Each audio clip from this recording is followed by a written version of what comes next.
And hey everybody, it's Cassian Blackloak. Welcome back to another Resident Evil Resistance Sinister Spencer video here. So this is going to be really good match, really sweaty match I had against a great team of survivors playing Sinister Spencer 3.0. So we're going to take a look at this, and want to thank everybody who's been stopping by, all the new subscribers to the channel. Welcome. Make sure to turn on and ring the bell to be notified when I upload. Plenty more Resident Evil Resistance content.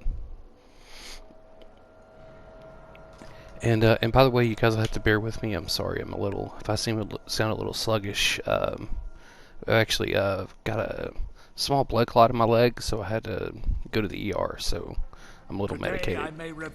But anyway, we're not gonna let that stop us from going over this super sweaty match. So alright, so I start out like normal, come over here, and I'm gonna start trying to populate this room up with some creatures. Now you see I've got some pretty pricey stuff in my hand to start with, so I'm gonna have to wait for the Paracallus generator to click up. Again, well, I'm gonna mispronounce that. I'm just gonna call it the 10-second discount to kick in. So I mean, this deck does run just this build does run slightly slower, but that's okay. It still gets to the same place. And you see I'm still able to pretty efficiently spam this up. It's just this team is moving really fast. I mean, you're gonna see this is like probably one of the best survivor teams I've ever went up against. But you're also gonna see where the addition of the mines and the turret come into play here and add a little more pressure in situations where I don't have enough, as many creatures as I would like. So, all right, so they're coming in here. They've already rolled up in force. Notice they're moving as a unit. They're not splitting up. So, that's not good for me. It means I got to work even harder to try and drain the resources because they're gonna team shot a lot. But on the other hand, they're all expending resources when they team shot, so they're probably gonna overshoot, like overkill a lot of the zombies and just blow through ammo and resources. Mainly ammo, because I mean, you stop taking damage from the melee weapons when the creature's dead if you're still hitting it. So, alright, so yeah, lock the door, turn off the light. I'm gonna go ahead and pop the Ivy lot and get it out with your choke point. Put a little high explosive landmine behind it.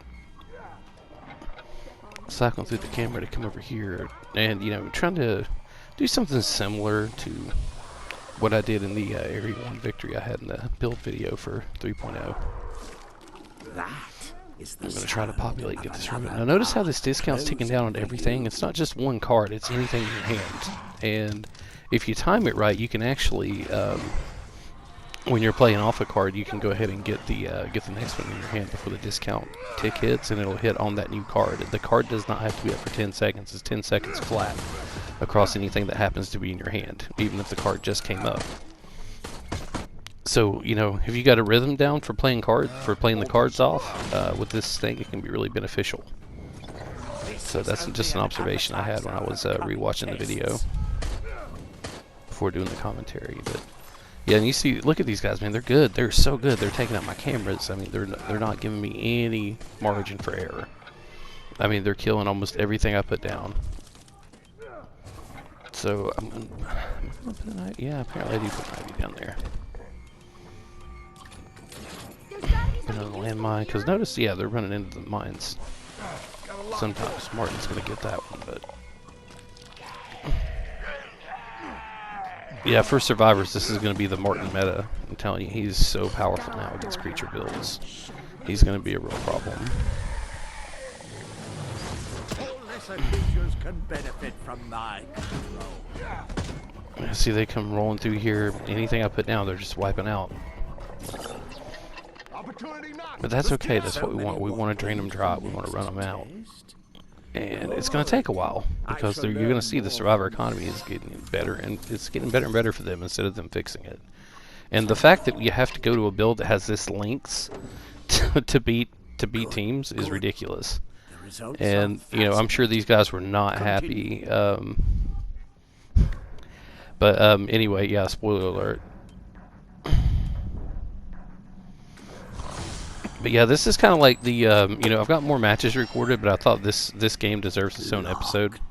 So I mean, this is a really good match. That's why I'm just putting it in this little 22-minute, just letting it stand on its own, because this is probably going to go down as probably the best match I've played on this game, because these guys are so, this team is so good, man. They are so fucking good, and they are just gonna, I mean, what we watch them. They're gonna run. I mean, they're gonna freaking stomp all over me here for quite a while, which is probably gonna make it shocking when the, when things turn.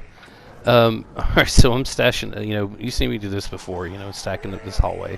Just establishing resistance, making sure there's creatures they gotta kill, something they gotta fight, mines they can hopefully step on. They're taking damage from the turret there that I put over there. You see the 3-second tick coming off. So, I'm gonna go back over here, and I think I'm gonna try a D-field down there, but it's not gonna do much.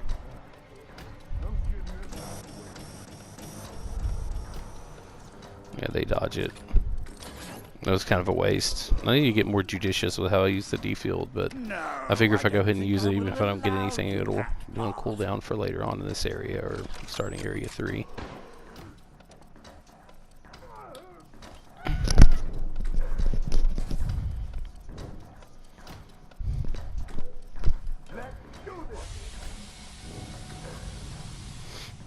So I'm over here, so I've got that first door at level 3 locked, so I'm going to go ahead and move in here and start working on getting this one locked up, start working through the levels, and replacing stuff they're killing out there with stuff in here, trying to keep it stacked up so they got to fight their way through here. And just in case they decide to take that side of the room where it looks like the easy way, I'm going to put a trap over there. Trying to be sneaky, keep the lights turned off so the traps are harder to see, but they're going to roll up in here, I think, with a rocket. Like something, or a grenade. They blew up some shit. Put the anchor on this, and I'm gonna try to get that. I think that door is locked up tight. So I'm trying to get over here. She's infected and coughing. I'm gonna get a bite on her. At least I thought I did. I don't know if they killed the zombie. They broke the camera. Who knows? Put the mine here on the bridge. They're not going to fall for it. Yeah, see, he runs right over it. It didn't activate in time. Go ahead and start stacking up. Now, notice how cheap the cards are getting. See how that liquor sit in my hand for a little bit, and look, it cost me like 1 or 2 points. I mean, this ticking discount is really nice. I like it. I mean, it's a little bit more deliberate. You got to really think. You got to strategize a little more than just the raw power of battery. But I've also got that more flexibility in my hand. So this is kind of like. It's a little different. I'm getting used to it, but you can see that this video is proof. This is the like I said, this is the trial by fire for this build. This is going up against like a damn near God Survivor team, and seeing what it can do. So you're going to see the power of this build here. And it's just wait. Like I said, right now, I'm struggling. It looks like I'm struggling, and I am. But my objective right now is not to stop them cold here or to kill them. It's just to put as much shit in their way as I can, to give them as much inconvenience as I can. Make it as difficult as possible to progress, so they have to, at least try to fight through this shit to get through it. So, I'm giving them like a gun there, and I've got creatures. So if they try to run past the creatures, they're gonna get shot by the gun. If they stop to deal with the gun, they gotta worry about the creatures grabbing them. Hopefully, both the gun shoots them and the creatures grab them. See, they're taking shots now, and yeah, they're electing just to take the bullets and run by the creatures. So we still got some time off of them, and I don't believe they broke the turret. There's a couple of bites there, which, that's time they're going to get back by killing the creatures and breaking the anchor there. But, that's fine. That's still healing they got to do. Maybe blue orbs they got to deal with if Valerie doesn't have her ult. So I'm going to go here and try to get, I'm going to throw down the D-field. And I think no, I don't get anybody here with that. But I pushed him back with it at least, so I impeded him, And that's what I'm trying to do. I'm just trying to get in their way. I'm trying to be a pain in their ass. A thorn in their side. But they're going to get through it. I expect them to get through this here. The point is to wear them down as much as I can before Area 3 starts. So that's why I'm just constantly, even though it's futile, I know they're going to get through it. I'm just dumping creatures at them, putting down mines, even if it just feeds them time. If Martin disarms them, there's always a chance somebody's going to step on one. And there's a couple of points in here when some of his teammates do. So, I get a little bit of damage off of them. But the point is, and I'm going to explain this when I get to the when we get to Area 3, that's when I'm really going to start going into a little more detail as the match plays out, because right now all I am doing is trying to get in their way as much as possible. I'm trying to give them as much shit to deal with to get through the first 2 areas as I can before I really try to put the screws to them in Area 3. When I've got hypercharge to back up my discount, and that's when this thing really kicks in.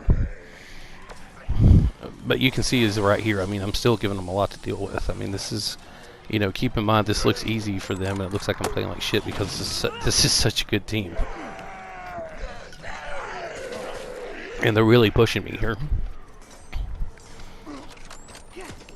So I'm going to go put the turret on that camera, looking at it that way. Which one thing this is going to be good for too is when I do decide to level Nikolai, I'll know where to, you know, look at all the cameras from putting the turrets down. Playing good, because I don't play guns much on this game at all. I don't really dig that play style. Alright, so yeah, right there they're going to deal with the little creatures I got there. And I think they're going to go ahead and move on, yeah. Okay, so now we're getting into Area 3, so take note. They're going to have 9 minutes and 20 seconds. And this team, with that much time going into Area 3, gets any other mastermind, any other build, they would have it in the bag. But this is Sinister Spencer 3.0. And they're not prepared. They think they are, but they're not. Make you tingle with fear. Pardon me. So right here we're going to start out with a small pack on the middle platform for them to deal with when they come out of the safe room. I'm going to go ahead and put the turret over the top of that so when they run past it, it'll shoot them in the back. And then I'm going to come over here and start, filling up this area in front of the door leading to the biocore. And once again, like I said, same principle, as much deal with as possible. So now they got that pack of creatures there that are they have the invulnerability anchor on it, and there's a turret over the top of that on the other camera that's going to be shooting at them when they come through there. So, and they got to deal with all that before they can even try to get across the bridge. Yeah. So, which they're starting to. Yeah, so see, they're already all reinfected again. Look at that. All infected. In caution. Some worse, okay. Starting to recover some health there. So look at all the time ticking down. I'm already taking off of them there. Which, you know, they're trading back. You know, they're trading up from some of the time for the creatures they're killing. But like I said, it's the resources I want. Yeah, Jill used her little dodge there to get through the D field. Go ahead and lower the bridge again, just once again, just to impede them, just to hold them up. I want them impeded and frustrated. I want to make it as hard as possible for them to complete their objectives and escape. So with that in mind here, once you've seen me do this before, you know, invincible creatures, big pack of them right here in a confined area.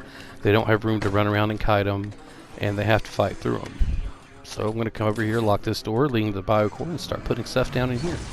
Keeping in mind to the creature cap. This is the same deal that we did with 2.5, except we now have the option of also including traps and the turret, which, as you see, can be effective. And once you see all that together in one area, that's where you're going to see you know, how this all plays out. So for right now, I'm still having to actually fight them. This isn't the extermination phase yet, where I'm just finishing them off.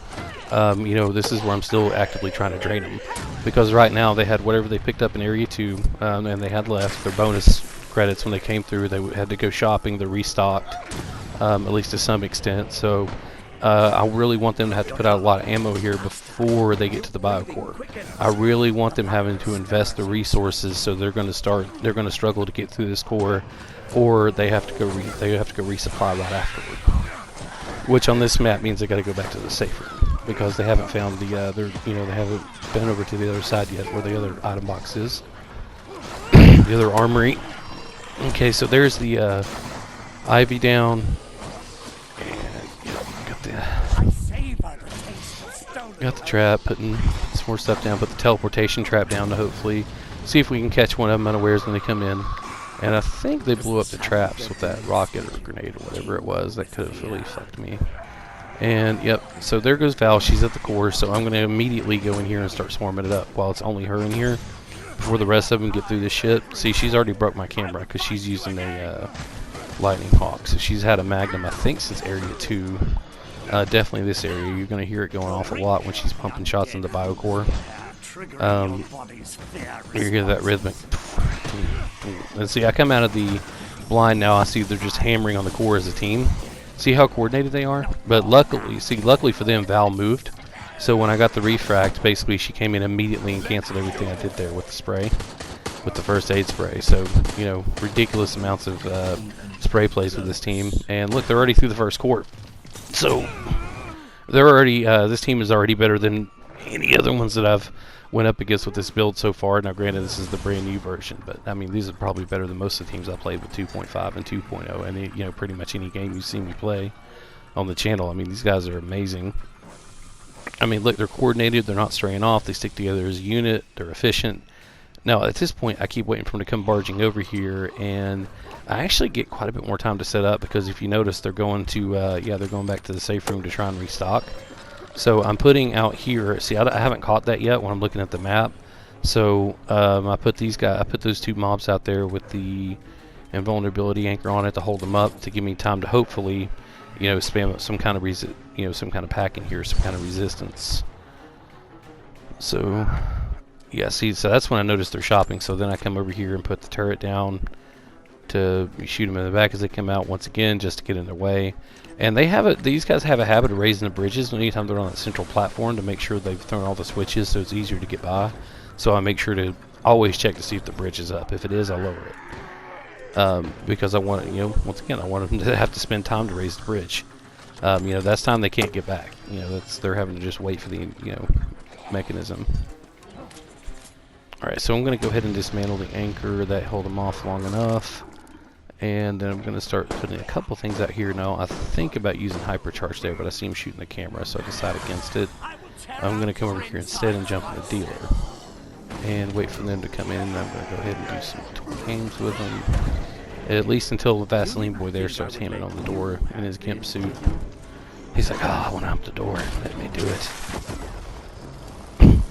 Fucking skin cracks me up, man. I'm so glad I finally got that. Still don't have Jill's Rage. Oh, and then boom! Look at that. I landed a claw slash. Oh man, I'm getting a little bit better at those, it seems. And see, that's why I like the dealer, because once again, she's draining the resources every time she hits a swipe with that claw slash. With that claw slash, yeah. There's the pain medicine talking again. It's 10 credits out of his pocket. So, and especially with Sam having, you know, better economy. But you see, look at this. They're wailing on the biocore. They are focusing. And I'm going to go ahead and lock the door, because I'm going to try to spawn up a bunch of shit in here. Put the anchor down, but they're going to instantly be back on the cameras. They're preemptively on the cameras. While they're still continuing to attack the biocore, at least one or two of them, like their damage dealers. It looks like Martin and Sam mainly. And I believe they got the second core. Yeah, so they're through core number 2. So I've got them a little bit damaged at this point, but of course they're going to recover from that. But now at this point, they have, you know, spent what they had. That tells me that they didn't have much coming out of Area 2, because after the first biocore, they had to go restock. They had to go back to the box. So I know at this point, this is when I really got to push. And if I am a little bit lucky with the RNG, then I will probably be, you know, I'm thinking I can stop him here, but I'm really focused at this point, because I was sweating hard. I was sweating harder than these guys are sweating playing me, and I know that they're, you know, these are a good team. They're probably mostly a pre-made. That Jill might be a pickup, but she's actually doing really well and sticking with them. She's playing right. So I mean, this is you know, for all intents and purposes, this is a SWAT team, which you can see how well they're playing. They are not fucking around. And what's about to happen is not due to any lack of skill on their part. It's just the build doing its job. So they're going to start trying to come in here. So they're already shooting out my camera from over there. I'm going to go ahead and drop it so they don't get as much time back for breaking the anchor on top of breaking the camera. I'm going to go ahead and drop the turret here, because it's just pointing at the ground. And I would rather be able to spam a couple of creatures before they break it, and that way they won't get 20 seconds. So at this point, I'm starting to fill the room up. I've got the energy leech on the creatures and the landing shots. So, and then we're going to put the invulnerability anchor down to make sure they're invincible. And hey, look at that. I've got the D field, and I think I'm going to get somebody with it. Yeah, Tyrone, I believe. So notice the biocore is you know, intact. They haven't got close to breaking it yet, which at the very end, I hope I remember to point out how much health it has left. But right as the match ends, I managed to pivot the camera around, you'll see. And yep, so I'm starting to get a good spam in here. Finally, I'm starting to be able to get everything caught up here. I've got 3 of them down now, without the necessity of a D-field. And there goes Valerie going down. So see, I finally got the creature capacity. They ran out. That's when they ran out right there. They were unable to keep fighting off the creatures and focus on the biocore. They can't defend themselves. That last biocore wiped them out. They had very little left, and they came in here and they couldn't keep up with it. So it took that long into the match for it to happen. But at this point, you see, I've got a room full of creatures here, most of them invulnerability anchored, and I've got a turret over top of that from the other camera. And I just completely team wiped them. They're done. They're running back up here, but there's no way they're fighting through that. So that's what I was talking about with the with spamming up the. You see, I had all the creatures in here. They were running away. They ran into the mines, blew themselves up. They were getting shot by the turret, and they didn't have enough to deal with all that all the way through the game for everything I set up with them, for all the shit they have to deal with, especially the biocores. Which, if you haven't seen my other build, the math on that is each biocore in this build has 57,120 health, which puts them a little over 171,000 health HP to clear all 3 of them together. So that's a lot of resources, man. That's a lot, even for the crazy numbers of economy survivors have these days. So that's why when you hear me say when I took this build, I turned the game to Inferno mode. That's what I did. So there goes Jill with her fever skill. They're going to come in for another push, but they're not going to be able to make it. What they had, they probably spent on Torch here, thinking they're going to be able to burn through this, but they don't have enough. Jill's got her rocket still, but I'm going to get her with the D field. So, you know, props to them. They tried. I mean, they didn't just, you know, unlike that other good team, they didn't just hide in the spawn room and wait for the match to end. But see, now they're done. You know, that when I took Jill down, that was it. And Valerie's down too. There goes Martin. And yeah, I think Tyrone was about to go down, but the time ran out, negative 64 seconds. So there you go, man. Super sweaty match. Sinister Spencer 3.0. I would say Sinister Spencer is still the meta. I mean, if that team could cannot win that match, I would say that you're hard pressed to find a better build. But like, comment, subscribe, all that jazz. We'll see you guys in the next experiment. Bye.